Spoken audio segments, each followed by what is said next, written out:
Bom, boa tarde a todos e a todas. Nós estamos aqui reunidos hoje, né, de forma virtual, para participar da banca de defesa do trabalho de conclusão de curso de Alba Angélica Hatz, que é intitulado A Formação do Processo Coletivo no Brasil, a Casa Verde, a Classificação dos Direitos Coletivos e a Legitimidade das Instituições. Vamos contar nessa oportunidade com as participações da professora Muriel Guanabara e professor Francisco Barros Dias. E antes da participação tão esperada, né, dos professores, eu peço à orientanda, a Alba, que proceda a sua defesa, né, no tempo, como a gente já tinha combinado, de até 15 minutos, e assim você já tem a palavra, Alba. Pode iniciar. Pronto, aí é o título do trabalho, orientação, a banca, por que que eu escolhi esse tema, né, para introduzir a apresentação. Eu sou apaixonada por literatura, então, para eu escrever alguma coisa, aquilo precisa ou me incomodar ou me encantar. Então, eu consegui juntar a literatura com o direito, foi o melhor modo para inspirar mesmo para escrever. Como é que o trabalho se desenvolve, né?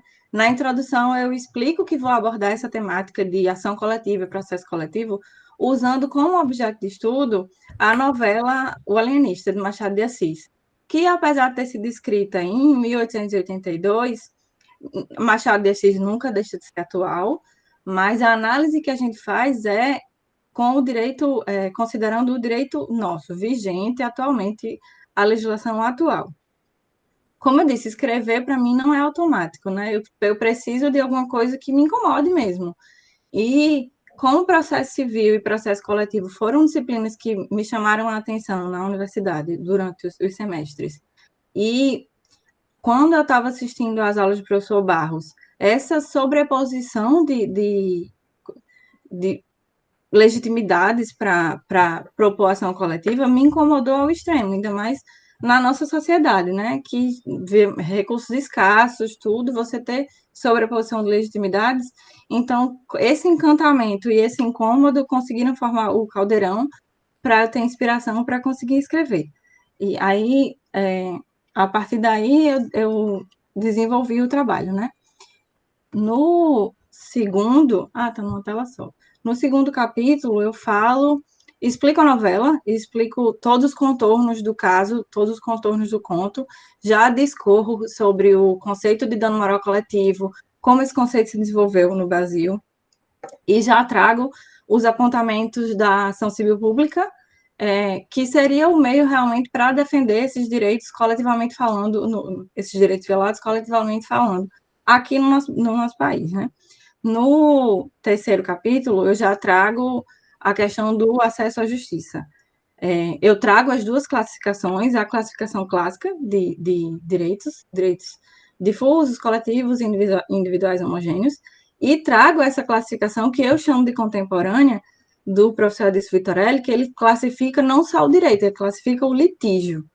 Então, eu uso a teoria dele para explico como que o processo coletivo se desenvolveu no Brasil, cito Ada Pellegrini, as referências, e já abordo, já faço essa análise comparando o processo coletivo e o processo individual.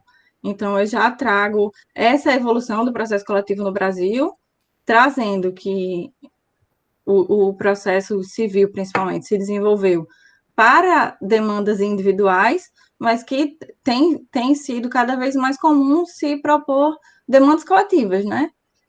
Até economia processual, celeridade, todas essas questões. No quarto capítulo, eu já trago os conceitos de legitimidade e as escolhas do nosso legislador para a legitimidade nas ações coletivas aqui.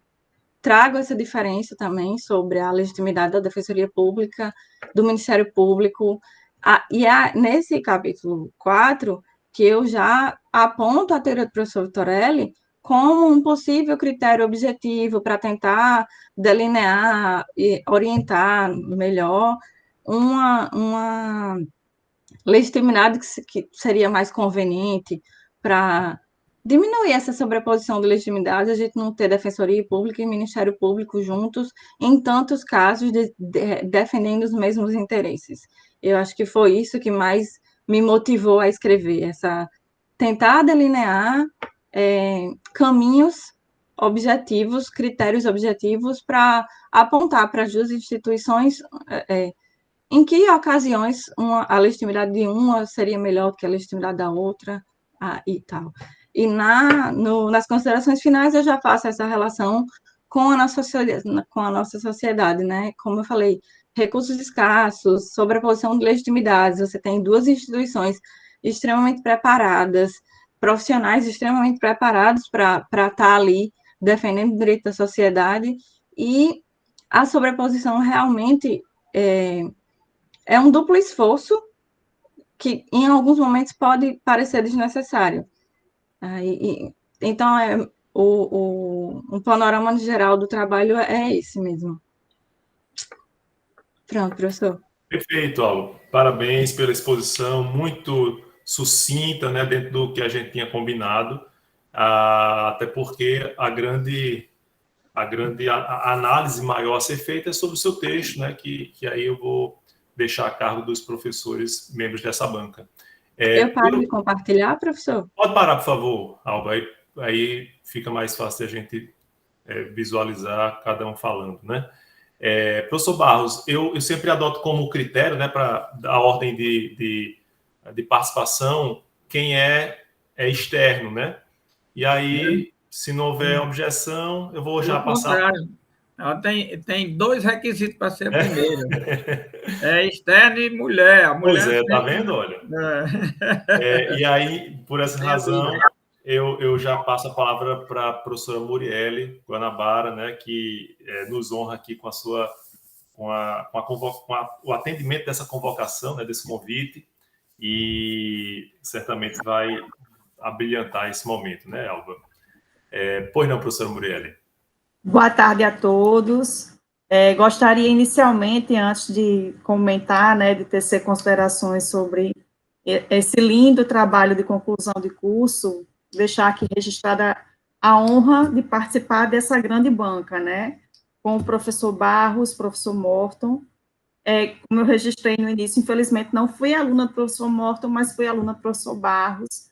Então, aqui estou diante de, né, grandes nomes do direito aqui do nosso estado, e já quero registrar também, antecipadamente, o orgulho que eu sinto de Alba, porque ela foi minha aluna em algumas cadeiras de processo civil na Universidade de Potiguar, e uma aluna que sempre se destacou bastante, aquela aluna que a gente olhava para ela e retirava de um grupo e fazia, ela tem aquele futuro brilhante. E a gente já nota isso pela própria escolha, né, pela própria, o desenhar do TCC dela, porque ela fez algo inusitado, ela pegou a literatura brasileira e fez uma analogia com o processo coletivo, algo que eu até então não tinha, né, vislumbrado em um trabalho de conclusão de curso, porque no direito, geralmente, alunos preferem falar exclusivamente do direito sem fazer qualquer analogia ao que está fora, né? Enfim.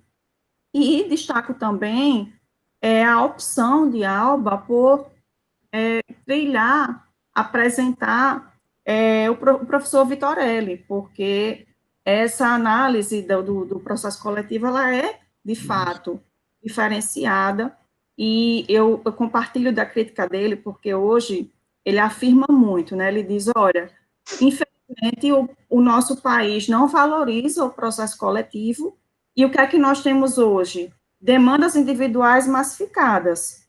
Infelizmente, é o que acontece, o que desencadeia aquela insegurança jurídica, porque nós trabalhamos com a tendência da jurisprudencialização, o que seria desnecessário se seguíssemos a linha da coletividade processual, enfim. E quero parabenizar o trabalho, confesso que da leitura que eu fiz, eu disse a ela, né, quando eu terminei a leitura, que foi uma leitura carinhosa, porque não tem como deixar de fazer uma leitura destacando aqui a honra também desse convite. Então, a leitura dela, o que está no TCC é irretocável, na minha opinião, está muito bem desenhado. Eu só fiquei naquela dúvida, será que é uma candidata à defensoria pública, né? Porque ela deixa claro aqui a tendência, né, da legitimidade extraordinária partilhada do Ministério Público e da Defensoria Pública, quem sabe com uma possível candidata aí a um concurso para a Defensoria Pública, enfim. E só parabenizo o trabalho, na minha opinião, muito, muito bem feito, e só elogios.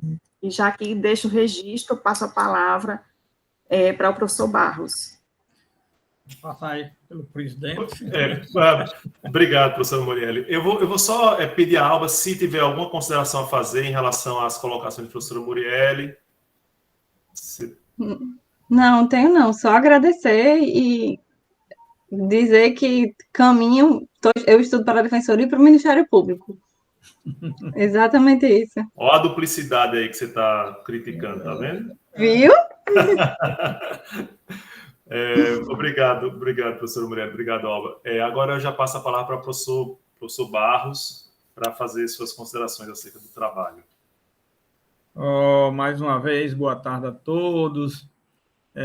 Primeiro, eu quero registrar meu agradecimento pelo convite de participar dessa banca, ao lado de doutora Muriel, doutor Morton. Prazer imenso revê-lo e participar de uma banca com vocês. Convite de Alba. A Alba é aquela pessoa que é muito... Infelizmente, nosso contato foi... Até a apresentação da tese está sendo virtual. Nossa turma foi o tempo todo virtual. E ela me encontrou na universidade depois e disse, professor, eu fui sua aluna, eu sou Alba. Eu sei, porque era uma das poucas, se não a única, que abria a câmera Eu digo, não, essa daí eu sei, que era a única que abria a câmera nas aulas virtuais, né? E era ali interessada, fazendo colocações, tudo. Então, já a partir daí a gente já vê que ela tem toda uma dedicação, né? Um interesse, despertava um interesse muito grande pela matéria. Eu vou fazer aqui algumas observações, Alba, para um aperfeiçoamento do seu trabalho, né? Para poder a gente trabalhar aí com alguns aspectos formais. Aqui, para você trabalhar essa questão das citações de texto de lei e de jurisprudência, você retirar de dentro do texto do coisa. Há uma recomendação, parece, na nova regulamentação do TCC, para colocar isso o pessoal, eu estou participando das bancas, todo mundo está resistindo, porque diz, olha, isso está contra as regras da ABTN, né? E não pode... É certo que num trabalho que se escreve para publicação, isso é perfeitamente possível, mas num trabalho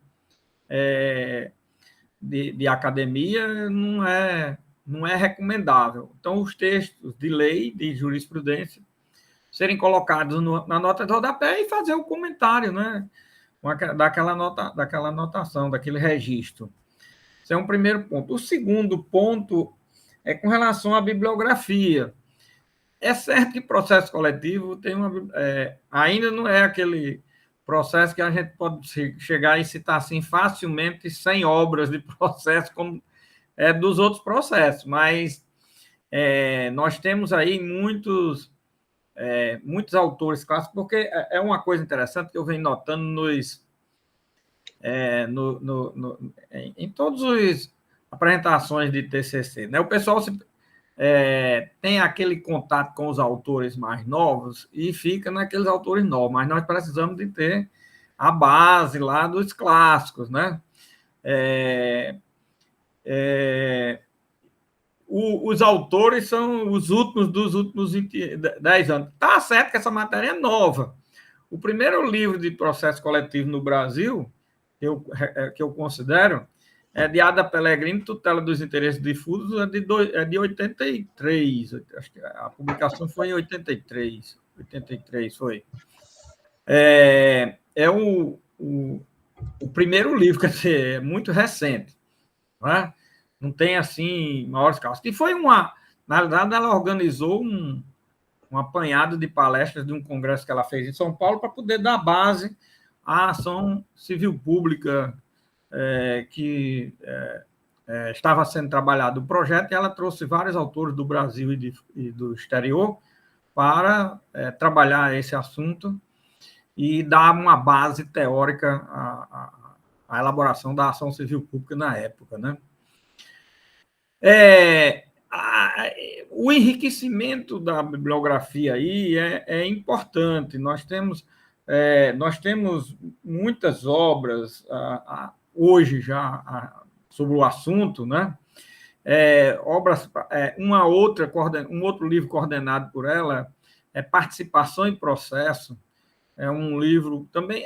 O grande problema, realmente, é que essas obras de processo coletivo, infelizmente, elas não são obras de publicações repetitivas como são os cursos de processo civil. Por quê? Porque as faculdades não adotam essa matéria. Aí o que acontece? Os autores não escrevem, as editoras não querem publicar material que não tem a venda de um curso de processo civil qualquer, não é?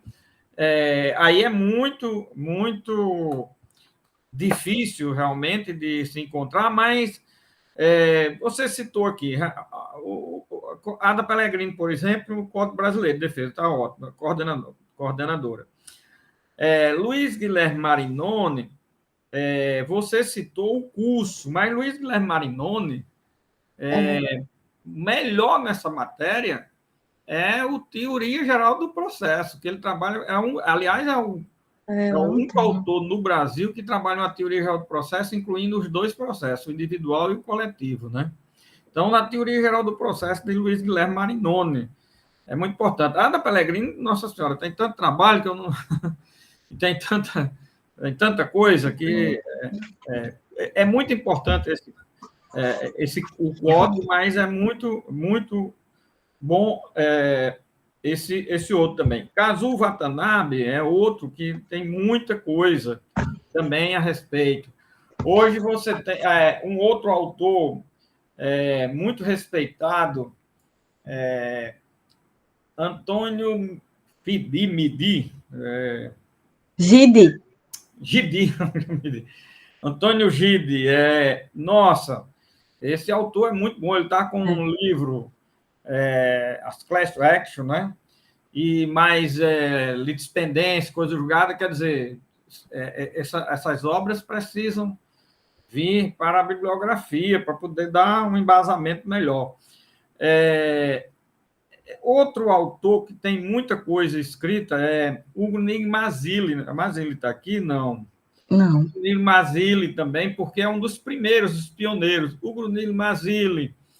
Quer ver outro? Nelson Neri, tudo bem aqui. Nelson Neri foi um dos pioneiros, né? Ao lado de Hugo Nigro Mazzilli, e outro, aquele Mancuso, outro que escreve muito. Esses autores, na verdade, olha, Mancuso, por exemplo, ele escreveu muito sobre ação, a obra dele, Ação Civil Pública, sei lá, a edição é 20ª, 30ª. Pronto, essa daí, olha, são obras que vendem aí. Mas ele tem uma obra, aí também não está muito repetido, mas é sobre coisa julgada no processo coletivo. Nossa, uma obra de fôlego aí, não é? Então, essas obras precisam vir, porque elas têm que fazer parte de uma bibliografia para não deixar de se ter um embasamento teórico bem mais... e demonstrar que conhece o assunto realmente, a matéria sobre esses pontos. Bom, uma outra observação é com relação às considerações finais. eu gostaria que você fizesse aí realmente algumas conclusões. Essas considerações finais recebem o nome de considerações finais, mas, na realidade, essas considerações finais elas devem ser levadas em consideração como conclusões. Conclusões de quê? Você, por exemplo, na sua exposição, você colocou bem a questão da legitimidade, que você quer que seja... esse problema existe, mas você tem que chegar, você fala de um assunto desse, você tem que chegar à conclusão. Você tem que concluir se você quer maior alargamento da legitimidade, menor alargamento da legitimidade, se a legitimidade é suficiente, é insuficiente, como você queria. Você tem que chegar, você tem que desenvolver aquilo e chegar a uma conclusão. É importante, essas conclusões você tira pelos temas que você fala. Você colocou aí muito bem a questão dos temas que você falou, ótimo, tá? Ficou muito bem exposta, certo? Agora é preciso que você discorra sobre aquele tema e conclua sobre aquilo. O que é que você quer passar de mensagem conclusiva? O que é que você resume daquilo? Por isso que é a história das considerações finais. O que é que eu considero finalmente para eu concluir sobre esse assunto? Quer dizer, isso é muito importante, entendeu? Muito importante. E você tem. Então, essas considerações finais você vai tirar dos próprios temas que você tratou, certo? E faz logo lá. Você pode pegar, você pega um capítulo desse que você falou, um tema desse que você aí colocou muito bem na sua exposição, e faz a conclusão lá. E traz essa mesma conclusão e coloca aqui nas considerações. Tá. Entendeu? Tem problema nenhum que esteja repetido, não, porque aí é que é bom, porque a gente fica sabendo que você realmente chegou a um denominador comum a respeito daquele assunto, daquela matéria, certo? Então, no primeiro momento, eram essas considerações. Quanto ao texto, aí você tendo esses fechamentos, aí o texto fica com o melhor sentido, porque a gente passa a fazer a leitura e saber o que você realmente deseja, quer daquilo. Porque, em razão dessa falta de fechamento, ficou aquela coisa assim, meio aberta. A gente lê o capítulo e fica buscando ali, procurando. O que é que ela quer aqui dizer com isso? O que é que pode ser concluído aqui? Qual era o caminho que ela queria chegar? Entendeu? Quando você faz esses fechamentos, aí a gente fica com a leitura muito fácil de compreender o texto, porque você falou sobre aquilo e chegou à conclusão. Você enfrentou um tema e um formato, como disse Muriel, não é fácil. Você começou logo, fazer essa... É fantástico isso. A literatura e o direito são coisas que estão... Aliás, hoje é um dos temas mais falado, discutido, debatido, né? Literatura e direito. Aí até Marcelo Alves escreve semanalmente na Tribuna do Norte sobre esse assunto, né? Semanalmente você tem artigo desse assunto, para você ter uma ideia. Realmente é um tema muito rico, né? Ivan Marcel de Andrade é outro que, nossa, trabalha muito esse tema, gosta muito, nossa. Bom, você sabe que tem programas na televisão, Lênin Luiz Streck é outro que tem até um programa na televisão, Direito e Literatura, quer dizer, é um tema que está realmente na ordem do dia, né? E é muito rico. Agora, é um tema difícil, um tema difícil de você trabalhar, você chegar e fazer um trabalho, inclusive acadêmico, né? Acadêmico, e trazendo vamos dizer assim, fazendo um dueto, né? Fazendo um dueto aí entre literatura e direito, literatura e o processo, a literatura, quer dizer, é uma tarefa, para mim, eu acho muito difícil. Eu já acho difícil dominar alguma coisa de direito, aí imagino... Eu digo sempre, vocês sabem, quem estudou comigo, eu brinco sempre, eu digo, olha, a gente tem que viver pelo menos 500 anos, para ver se eu aprendi pelo menos a parte do processo, né? Para ver se eu aprendo pelo menos a parte do processo, porque é muita coisa. É muita coisa. Eu chego assim na minha biblioteca aqui, aqui tem um pedacinho dos meus livros, que onde eu estou, onde eu me sento, como eu estou em casa agora, onde eu me sento, eu tenho que ter ali pelo menos uns 200 livros ao redor.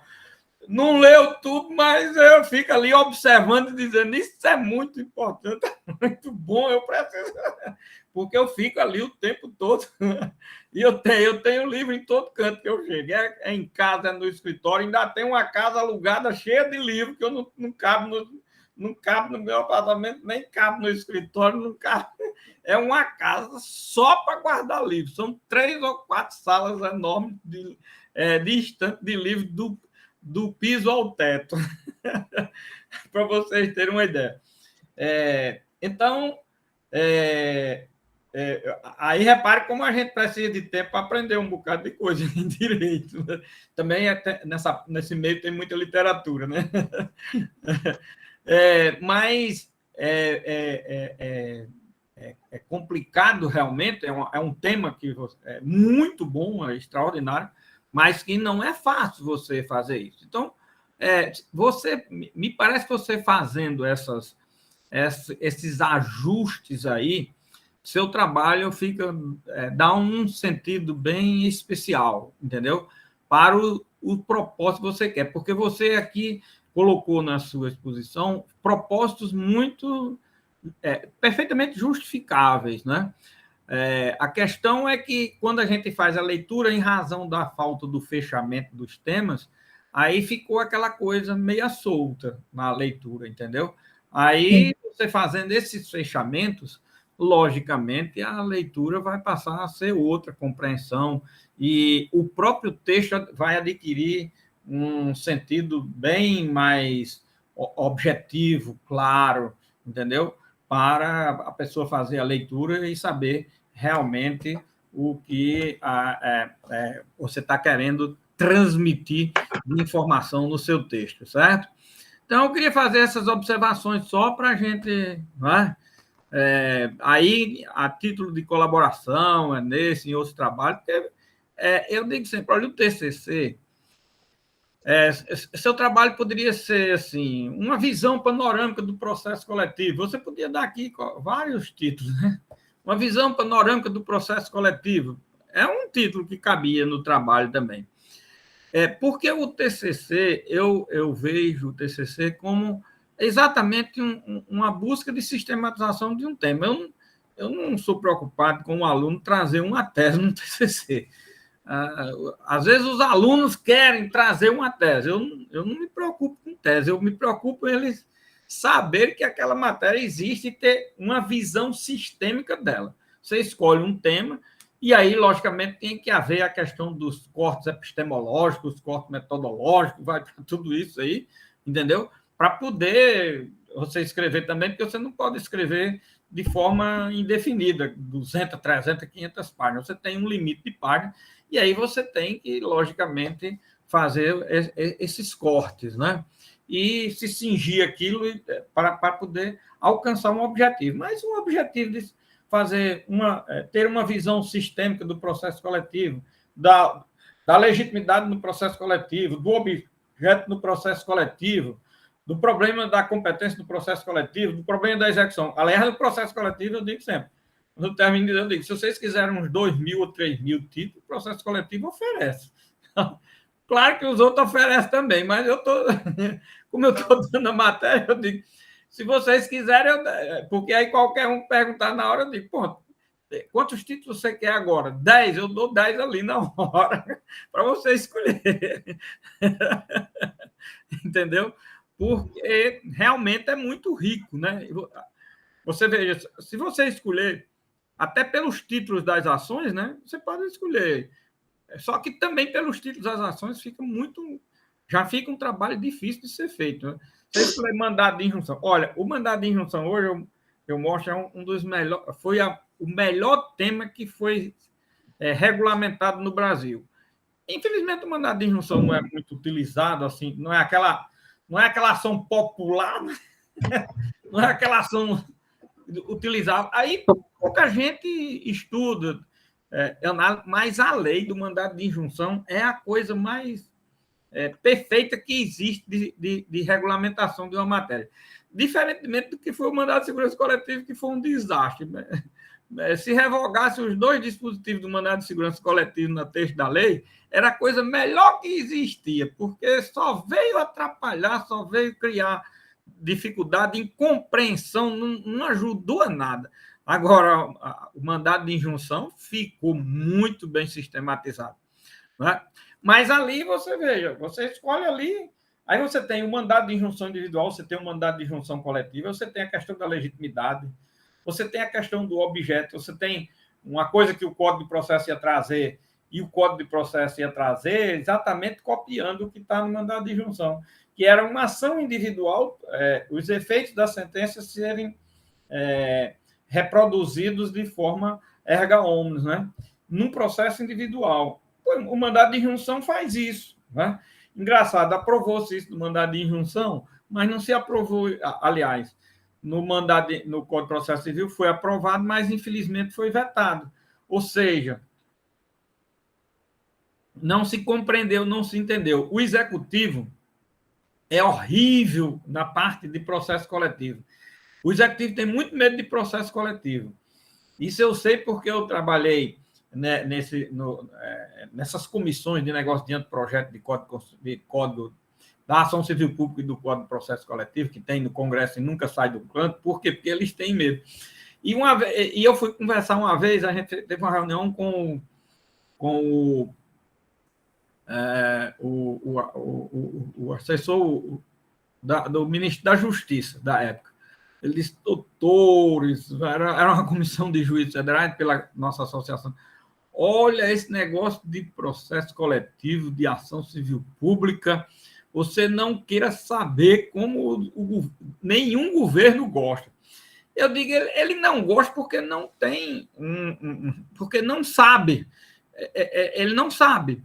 Aí ele disse, olha, essa história dessas ações ter esses efeitos, e esses planos, os governos morrem de medo disso. Eu digo, porque não tem regulamentação. Eu dou proposta a vocês que vocês case e batizo com ação coletiva.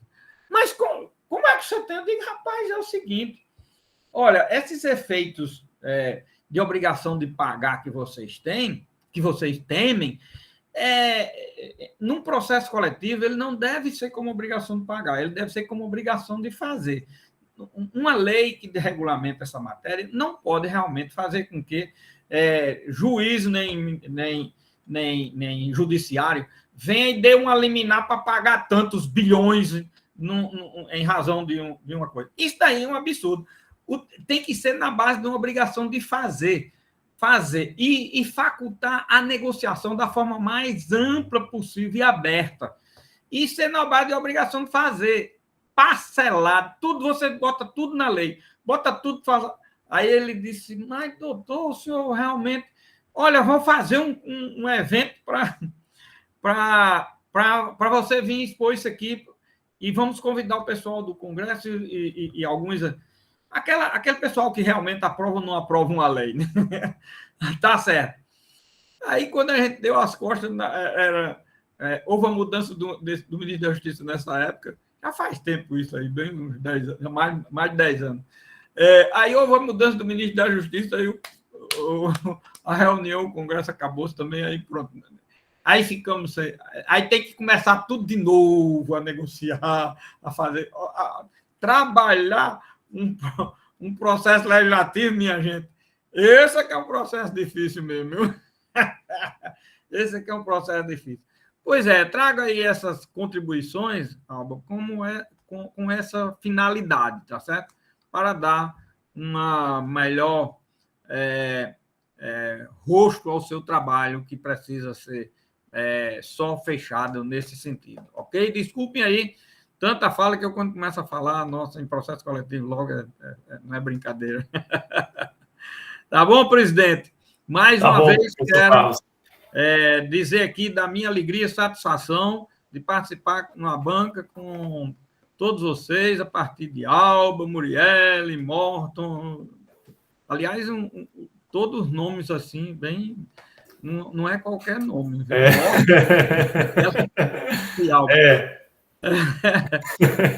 É verdade. Professor Barros, muito obrigado pelas palavras. Alba, você quer fazer alguma consideração sobre a arguição do professor Barros? Só dizer que anotei, vou revisar o texto, mudar, botar o que for texto de lei, jurisprudência no rodapé, bibliografia, professor Rodei os sebos de Natal, tudinho, consegui esse, e esse aqui, ó. Mas você devia ter dito a mim que estava fazendo esse trabalho, que eu teria lhe ajudado. Você não falou nada, eu não sabia. Eu sou bem na minha mesmo, não gosto de perturbar ninguém. E depois é aquela história, a gente muito distante, né? Só virtual, né? Ainda teve essa dificuldade. E sobre as conclusões... Porque quando a gente está em sala de aula, o aluno ali, às vezes, surge uma pergunta, conversa depois ali, mas numa aula virtual fica difícil, até esse contato fica difícil. E às vezes, olha, eu não sabia nunca que você ia trabalhar sobre isso, eu teria, logicamente, lhe passado uma série de obras para você verificar. E sobre as conclusões, eu anotei aqui, tentar... A minha ideia é colocar mais um parágrafo no final de cada capítulo, concluindo, e colocar os parágrafos na conclusão. Exatamente. Né? Exatamente. Pronto. Tá certo. Professor Barros, está satisfeito com a... Sim. Com as respostas de Alba? Com certeza. Bom, então eu vou fazer uma conclusão, né, desse momento, mas tenho que iniciar justamente com um agradecimento à professora Muriel e ao professor Barros de terem nos acudido, né, receberam um trabalho ontem, já estão... já se colocaram disponíveis para fazer a defesa hoje, porque houve um equívoco nosso em relação ao prazo, e aí ontem é que a gente ficou sabendo que o prazo seria hoje, né? Então, a gente correu com esse trabalho, mas mesmo assim, a gente está tendo a oportunidade de contar com a presença dos senhores aqui, que, assim, já é motivo, Alba, de muita honra e alegria, né? Porque a gente já dá para perceber que são pessoas que se dedicam a uma vida profissional ao estudo do processo civil de forma cuidadosa, responsável, né? Eu já abandonei, né? Eu já me divorciei do processo civil, então assim já fica na caixinha dos ex. Então eu não tenho mais essa afinidade, pelo menos profissional, né? Mas eu fui aluno de professor Barros, e aí é muito bom ter esse contato novamente, porque faz relembrar, né, das lições daquelas manhãs calorentas, quando a gente não tinha nem ventilador. Não tem nem ventilador nas salas do bloco A e bloco B. Mas, assim... eu digo isso aos alunos hoje, Mota, eles ficam duvidando, achando que eu estou querendo exagerar. Ficam reclamando, né, professor Barros, que o ar-condicionado está ruim, não sei o que lá, não sabe o que a gente já passou, de né? manhã, de 7 horas da manhã, chega às vezes o ar-condicionado não está funcionando, eu digo, mas minha gente, não tá uma hora dessa não está tão quente assim. E era na época que a gente de meio-dia assistia a aula aqui sem ter nenhum ventilador, nem nada. E não tinha ventilação nenhuma, não tinha nada. Pois é. Professora Muriel fez um elogio especificamente em relação a essa junção, né, entre direito e literatura. É interessante, Alba, porque você junta uma paixão declarada, você disse, pela literatura, e uma paixão não tão declarada assim. Não sei se você tem o mesmo amor pelo direito, né? Mas a literatura, eu acho que não tem nem como competir com ela. E o que é bacana da literatura é que ela nos serve para fazer reflexões nas mais variadas áreas do saber, né? Harari, no livro que eu estou lendo, 21 lições do século XXI, diz que a arte, ela comove as pessoas porque as pessoas se veem refletidas na própria arte. E a gente chega em O Alienista, uma novela de Machado de Assis do século XIX que nos serve para uma reflexão. Para mim foi surpreendente essa associação que você fez com o processo coletivo. Eu imaginava muito mais a questão da sanidade. Tem uma passagem também curiosa lá que o vereador começava a fazer, o candidato a vereador começava a fazer, espalhar notícias falsas com a matraca, né? Então, antes do WhatsApp, antes de falar em fake news, ele já falava de fake news. Tá vendo? Desse jeito, é isso mesmo. Pois é. Então, assim, é fantástico esse recurso à literatura. Agora, eu fiquei pensando uma questão interessante, Elba. Nessa novela, a grande discussão é até que ponto a gente pode confiar em Simão Bacamarte, em uma única pessoa, para definir quem deve ou não entrar na Casa Verde, né? Será que isso também não serviria como uma reflexão? Será que a justificativa para essa pluralidade de legitimados não vem nesse esteio, com essa preocupação? A gente vê hoje, por exemplo, várias críticas ao Procurador-Geral da República, que assume de forma exclusiva algumas funções e que, segundo boa parte de seus críticos, não vem desempenhando a contento. Essa pluralidade de legitimidade nas ações coletivas não serviria para retirar essa exclusividade e possibilitar uma abertura democrática em relação a essas ações coletivas, né? Foi uma reflexão que, na sua fala, me fez despertar, né, a respeito dessa associação que se faz a essa obra especificamente de Machado de Assis. E concordo inteiramente com as sugestões do professor Barros. Assim, se fosse um tema como é o tema do processo coletivo, é claro, não existem temas mais consolidados, né, dentro do processo civil. Mas o processo civil, até onde eu me lembro, tem uma consolidação científica muito forte aqui no país, né? Então, existem muitas obras. O professor Barros citou aí inúmeras obras que podem enriquecer seu trabalho, né? E também concordo em relação à questão das considerações finais. Entre as considerações finais ali em 3 parágrafos, você tem como incorporar as considerações finais com suas conclusões, né? Com aquilo que você realmente considerou relevante e como conclusão do seu trabalho. Professora Morelli, pois não, professora? Presidente, professor Barros, só reiterando aqui a concordância também com as observações, e só, lógico, a gente está num trabalho que ele está por hora no nível de graduação, mas só ressaltando, porque, lógico, a gente vai rebruscar, vai melhorar as conclusões, aí eu destaco a necessidade também de, quem sabe, colocar como foco o porquê, a defesa desse conceito dos direitos coletivos, né, naquela dubiedade, da conflituosidade com a complexidade, e deixar mais claro o porquê a Defensoria Pública como legitimado concorrente também, mas só registrando o que me encanta nessa escolha de Alba.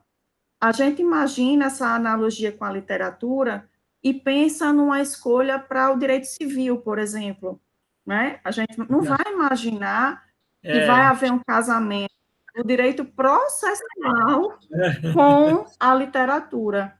E, logicamente, vem também essa observação de destacar a legitimidade, que não deixa de ser um aspecto processual.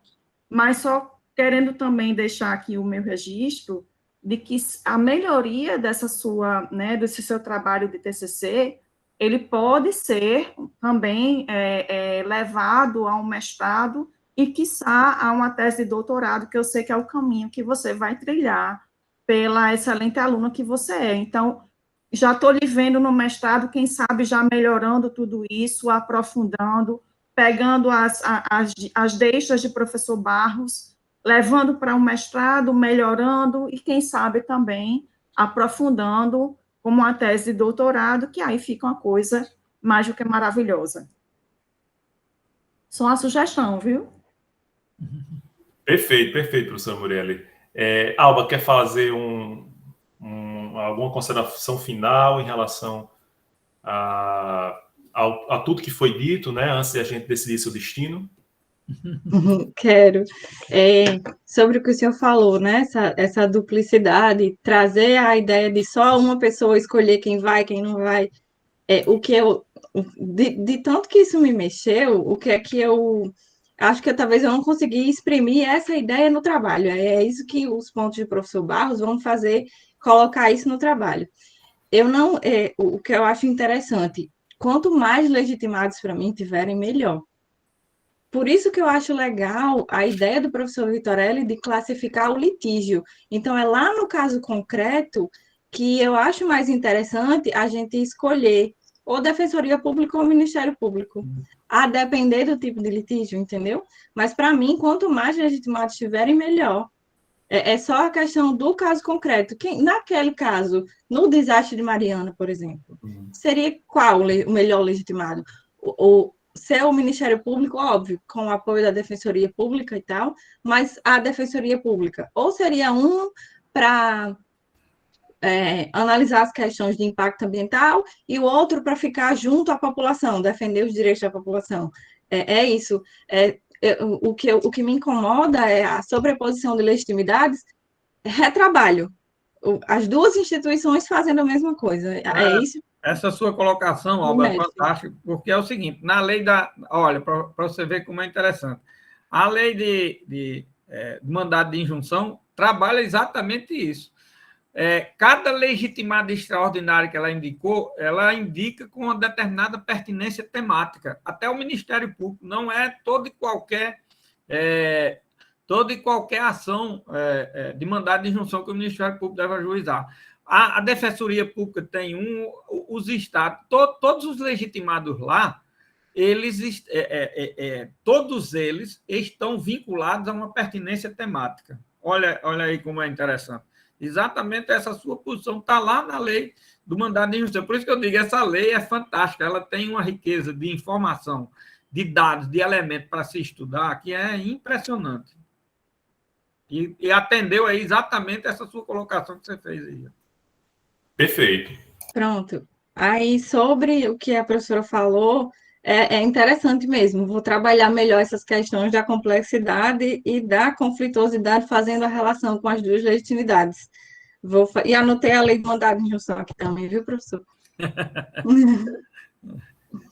Pronto. Nesse caso agora, eu vou fazer o seguinte, eu vou abrir aqui uma nova sala e vou colocar aqui no chat, porque aí a gente vai... Mas olha, como a Alba está sozinha, não tem ninguém morto, ela pode sair, depois vocês mandam uma mensagem para ela entrar. Porque, como está sendo gravado, aí vai gravar nossas discussões aqui. Aí eu vou deixar aqui na... vou deixar... porque aí a gente não tem a descontinuidade, né, da gravação. Certo. Deixa eu abrir aqui uma outra sala. Aí já coloca aqui no chat, peraí.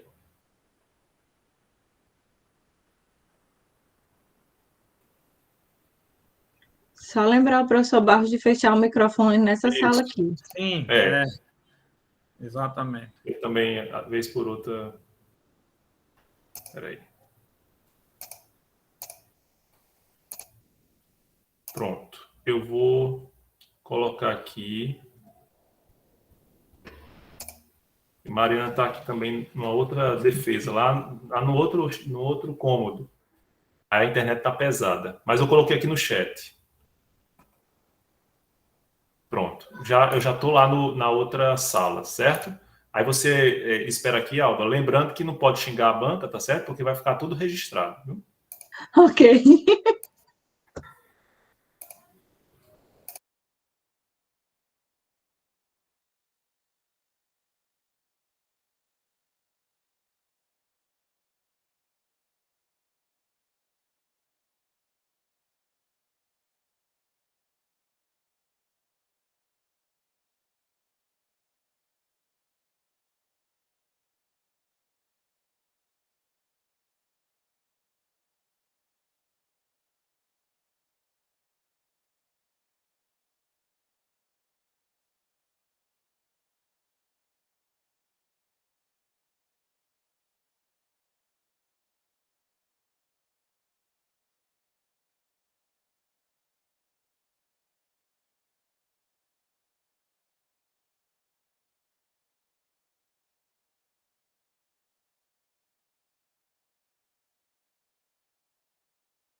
Opa, estamos voltando aí. Pronto, doutor. estamos de volta aqui. A gente foi ali tomar um cafezinho e voltou na sala vizinha aqui, né? Bom, Alba, a banca, né, reunida de forma virtual, depois de analisar a sua defesa e o texto que você apresentou, né, como trabalho de conclusão do curso, resolveu julgar esse trabalho e considerá-lo como aprovado, né? E também, à unanimidade, a gente resolveu atribuir a nota 8,5 e, portanto, o reconhecimento do desafio que você teve, né, que você adotou para fazer um trabalho tão diferente, né, tão pouco usual, mas também com as dificuldades que isso traz, né? E com todas as sugestões que foram apresentadas pela professora Muriel, professor Barros, eu tenho certeza que o seu trabalho pode ser enriquecido assim de forma substancial. Parabéns pela aprovação, e agora é só comemorar mais essa conquista, usufruir dessa conquista. Obrigada. Se você quiser fazer alguma palavra final, agora é sua. Só agradecer. A professora Muriel também quer fazer uma... Pois não, professora. Eu quero reiterar aqui o meu agradecimento por esse convite, porque, como eu já falei, né, é uma honra participar desse momento e registrar, Alba, que eu só lamento ter sido virtual, porque o meu maior desejo agora era de dar um abraço. Então, um dia a gente marca para conseguir dar esse abraço, que era o que eu mais queria nesse momento. Eu sinto daqui, professor, o abraço. Obrigada, só queria agradecer mesmo a todo mundo e pelas orientações. Eu anotei tudo aqui e vou colocar no trabalho. Pronto, doutor Morto, com certeza agora vai dar vai colaborar para você deixar o trabalho aí como diz o Matuto, nos trincos, né? É mesmo. Bom, então, me resta aqui agradecer, né, por esse momento, na sexta-tarde, no fim de semestre, a gente está coroando esse final de semana com essa defesa, um momento tão especial na vida acadêmica de Alba, né? Parabéns, Alba, por mais essa conquista, né? Reiterando aqui esse júbilo, e que você se sinta encorajada a persistir, não apenas na sua vida acadêmica, mas também trazendo aí essa interseção entre direito e literatura, que pode dar muitos bons frutos. Teremos, com certeza, mais um especialista na área. Olha aí, é isso mesmo. Pessoal, muito obrigado, boa tarde a todos. Um abração para vocês, um abraço. Até a próxima, se Deus quiser. Obrigada a todo mundo. Tchau. Um abração. Tchau.